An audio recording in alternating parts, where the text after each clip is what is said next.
Bill, Vanessa, I'm absolutely delighted to meet you. You're based in Costa Rica. Actually, no, Vanessa, you are. Bill, you're where? I'm in Tampa, Florida right now, but because I was up here working shows and representing Bill Beers Costa Rica when the virus hit, and we became isolated, and we're still here. Know when you might get back to Costa Rica? I would like to, but we have more shows coming up that we have to work. We'll be at the DEMA show in November. It seems like that the majority of our shows that we were supposed to work got canceled. And right now, the next one we're scheduled for is the DEMA show will be in Las Vegas in November. Right. I've just been looking at your website, Costa Rica. I've never been there. I've been to Panama, not Costa Rica, but it looks an amazing country to be in. I mean, the two coastlines, Atlantic, Pacific, all the rainforests. You describe yourselves as tour operators that cover diving, but you must cover a whole lot of other things as well. Yes, we do. Well, we started out the diving in 1970 because there was no diving in Costa Rica. So I was the first diver there, the first instructor, and we started diving out of dugout canoes. There was no dive shop and no compressors, no tanks. So I had to take them down from Miami. So we started in 1970, and then as we started diving, people started coming down and they wanted to do more things. So in 1978, we hooked up with a friend of mine for whitewater river rafting. So we added that to our program. And then in 1985, we added zip lines, and one thing led to another. And now we have a full-blown adventure company that we operate throughout the country. And particularly for divers, we do all the mainland pre and post tours for the Cocos Islands liveaboard boats. So we do that in Costa Rica. We deliver to the boats, or we pick them up at the boats or the hotels in San Jose and take them on 3 or 4 or 5 days around the country so they can enjoy this beautiful country like we do. So that's worked out pretty well for us. It sounds stunning. And once again, looking at your website, the locations look quite incredible.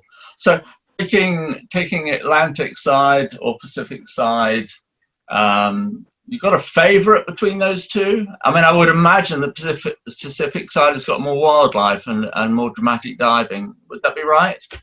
Yes. Well, we started out on the Atlantic side in 1970, and the diving there is good when it's good, but when it rains and the mountains are pretty close to the beach, it silts up, and so you get pretty poor visibility for a couple of days. So we decided by checking out the Pacific that it was a better place. We don't have any runoff there, and we're able to dive 365 days a year on the Pacific side. And then there's a lot more marine life there, and the big critters. You know, we get the whale sharks and the humpback whales and the giant Pacific manta rays. We got big bull sharks over there that, you know, be 12, 14 feet in length. And we get sailfish and marlin. So the marine life on the Pacific is far more profuse than the Atlantic side. And so we try to direct all of our divers over the Pacific side, and that's where the better infrastructure is, and the bigger and better resorts that cater to divers. And we work with all the resorts over there, so we're not married to any particular one. It's just what is best for our clients. That's where we put them, and then we operate the diving for them and the adventure tours. Beautiful. With the cetaceans that are going up, do you get opportunities to snorkel with them or anything, or is it just watching them boats go by? You can snorkel with them. Most of the time, you see the humpback whales from the boat. It's usually on the surface interval. We're going from one dive site to the other, and we pass by the humpback whales. And we jump in with them occasionally, and the same as manta rays. We see manta rays on the dive site, particularly Catalina Islands is where we get the schooling manta rays. But if we're going out to the Bad Islands or one of our long-range dive sites and we see them, you always keep your mask and fins close by because, I mean, we jump in before the boat even stops. So we're in the water, you know. So we do snorkel with them, yes. And then we have snorkeling for families too, but that's like on our sunset cruises in the afternoon. We always put in an hour, hour and a half of snorkeling, and we have some really great sights, and that's before the sun sets. So it's a gorgeous opportunity. I'm just dreaming of it now as you're talking. It sounds beautiful. Yeah. I mean, are there many other tour operators or boats when you're going out, when you're diving? Do you have to contest in any way for dive sites, or is it pretty well controlled?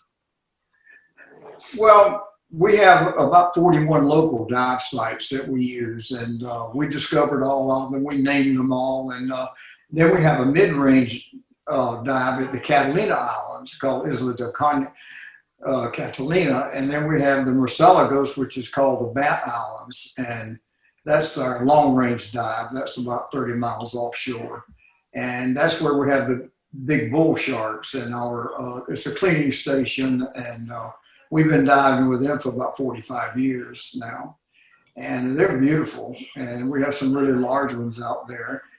But we have other dive sites there too that have a tremendous amount of marine life, and we've had photographers come down from different dive magazines, and we take them to our dive sites out there, and they say that they have never seen more different species of fish on a dive site in all their careers. So we got some outstanding places in Costa Rica to dive.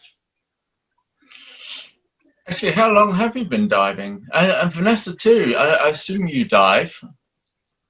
Yeah. Yeah, so how long? Exactly. I don't have as many years of diving as Bill, but I've been diving since I got my certification when I was about 18 in the California. I'm originally from California, and I headed down to Costa Rica in 2001.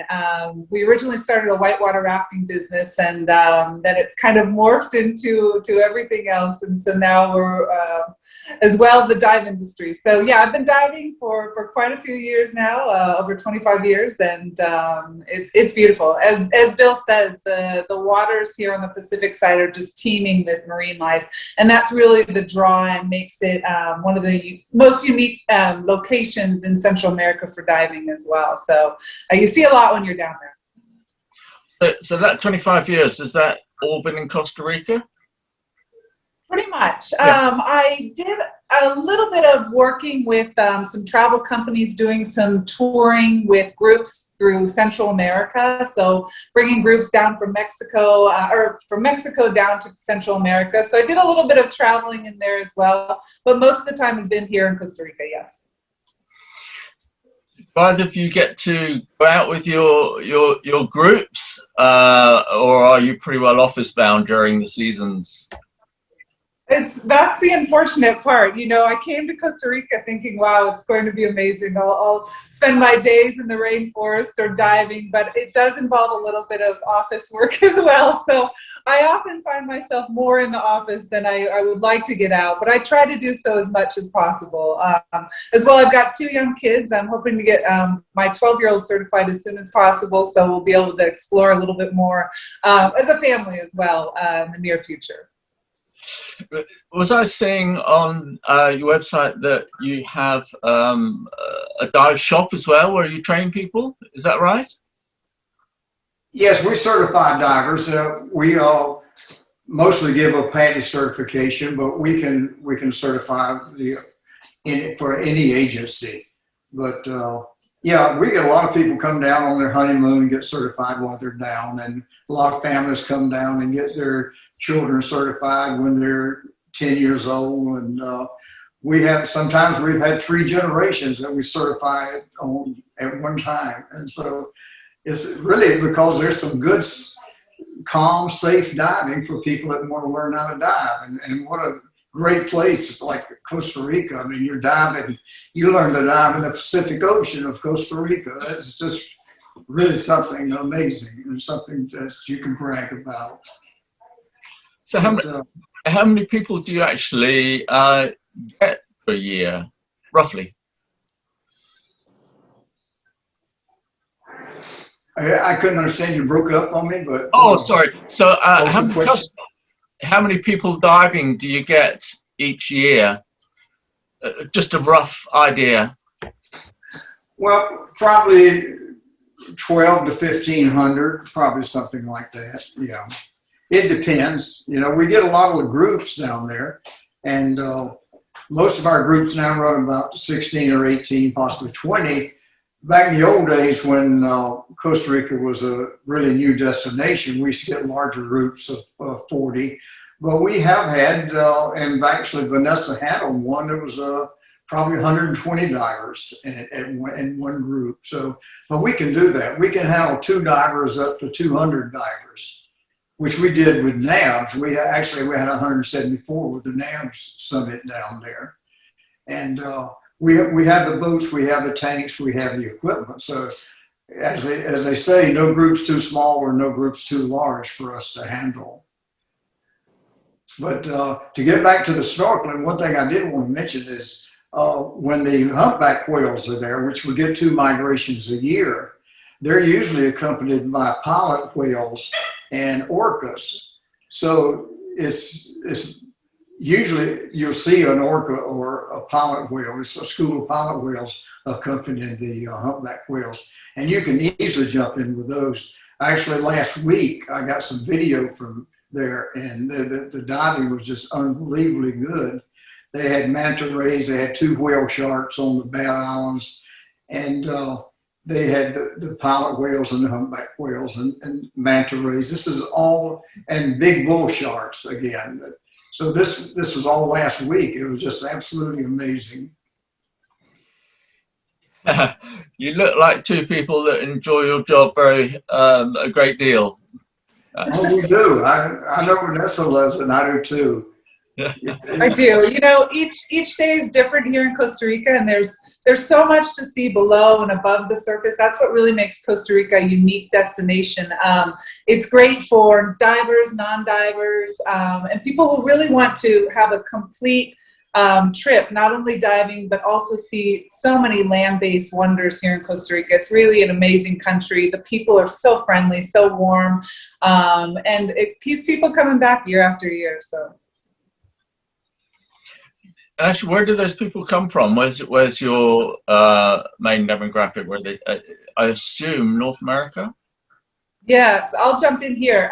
So yeah, our main base is for clients is the U.S. and Canadians that come down. That's year round. We get a lot of influx also during the U.S. and Canadian winter months. They're escaping the cold and want some warm tropical weather. So that we see quite a good influx then. Towards maybe the U.S. summer months, the U.S. summer months, June, July, and August, we also get a lot of Europeans, and we're seeing a lot more as we see more and more direct flights coming from Spain, the U.K., France, Germany. So over the past few years, we've seen quite a few more European, international clients as well that come in as those flights are, more direct flights are being added all the time. So that's been a great help and really opened up the market quite a bit. Have you managed to stay open at all during COVID, or has it been complete lockdown for you? Yeah, we have, Costa Rica has remained open. Obviously from March till about August 1st, our borders were closed, and our land borders still remain closed. However, our aerial arriving by plane is an option as of August 1st.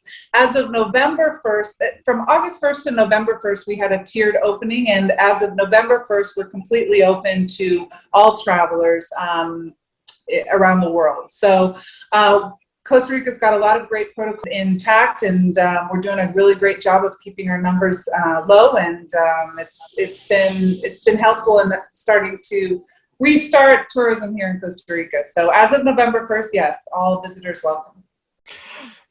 Looking at those amazing coastlines you've got, I wonder about protection, conservation of both the coastlines and the reefs and the seas beyond. What kind of marine conservation programs are in place at the moment? Yeah, I'll go ahead and jump on this one. So Costa Rica is one of the conservation leaders worldwide, and it does a wonderful job at protecting its wild areas. Right now, it's got about 25% of its land known for its great wildlife and landscapes protected. It's a global leader in ecotourism, and it's got a lot of support for conservation and reforestation actions. What we do see is a little bit lag behind marine conservation. There's quite a few programs in country that are working tirelessly to bridge that gap between land conservation as well as marine conservation, and they're doing a great job. But it's crucial as ever for support for those local on-the-ground organizations to keep them functioning and keep Costa Rica in a forward motion towards a healthier country. One of the organizations that's doing a great job is called CREMA. It's the Centro de Rescate de Especies Marinas Amenazadas. This organization does a great job. It's a nonprofit. It was formed in 2012. And its focus is marine conservation and also research and organization. It's a research organization as well. Some of their projects include stingray and turtle monitoring in the Cabo Blanco Natural Reserve in the Nicoya Peninsula. It also offers a lot of support for sustainable fishing practices as well. They also have a campaign called Sharks Live, which is against shark finning in Costa Rica. They have gathered about 80,000 petitions urging the government to be more involved in this practice as well. And just collecting data about sharks as well in the area and turtles. So they've got a lot of programs going throughout the country and especially on the Pacific side. So they're a really great organization and conservation effort.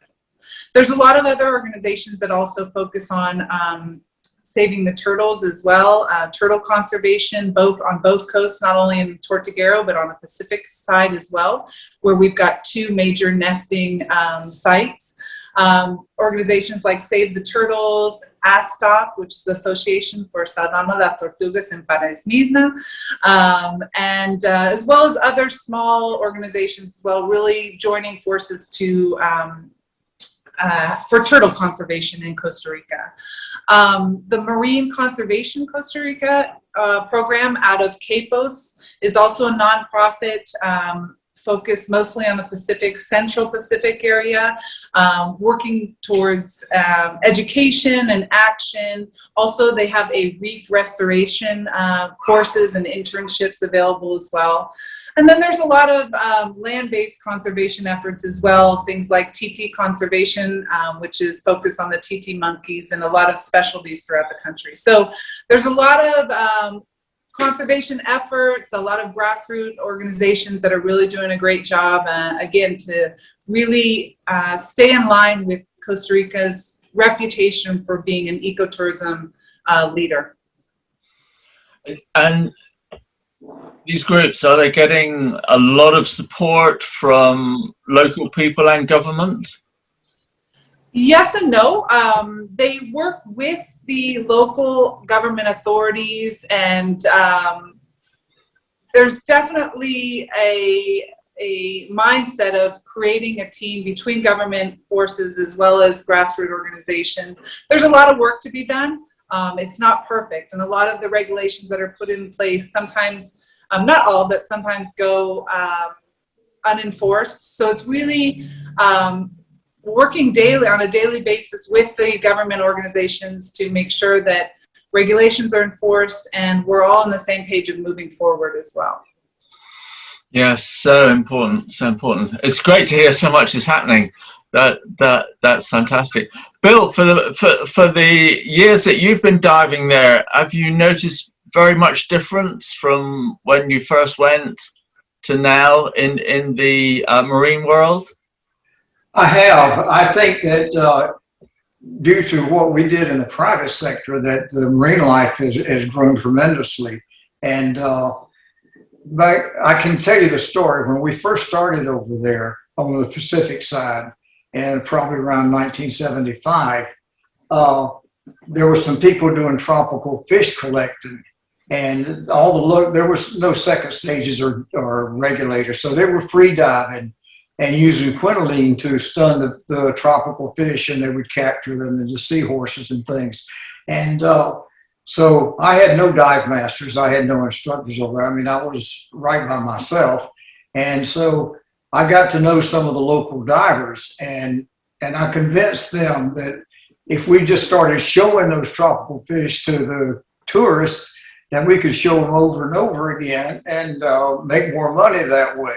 So they got into my program, and I built the first dive boat in Costa Rica and in Punta Arenas and took it up there. And I hired a captain and who knew the waters. He was a fisherman. And by the way, I dove with his grandson last year, who is now a PADI instructor. And so we started training the local divers how to guide and take people diving and show them the fish and handle them and set up equipment. They didn't know how to set up equipment, of course, and we had to teach, because we get equipment from all over the world. And so you have to know all about equipment from different countries. And so we taught them how to do that. And we virtually eliminated the tropical fish collecting. And the guy that used to buy the tropical fish disappeared and never came back. And to this day, we have a lot of tropical fish, as you can imagine. So that's one thing that's improved. And of course, where you have small fish, you automatically have big fish. And they keep getting bigger and bigger and bigger. And that's what happened to us. So around the volcanic pinnacles and the rocks and the islands, we have just a tremendous amount of marine life now. And it just keeps growing. And because no one's taken it. So we'll feel, but we're in the third and fourth generations now. People that we started training that are working in diving and showing tourists around. And some of them are guides in the rainforest and different things. But the whole family is like in Playa Coco. The majority of the people there make their living concerned with diving and tourism. And so we did a good thing there. And we're very proud of that. Yeah, so you should be. It's just wonderful to hear. And I think on that very happy note, I'll thank you very much for talking to us. And good luck with the coming year. I hope COVID lets people come down and see your fantastic diving. Well, you got cut off again, but what was the last thing?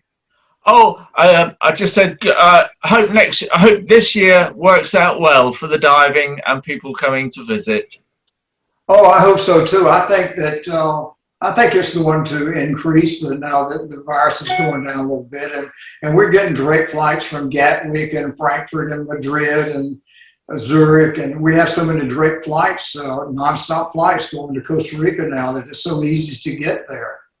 And we're particularly happy about the UK having direct flights, and because we get a lot of nice people come down and dive with us and tour with us from the UK.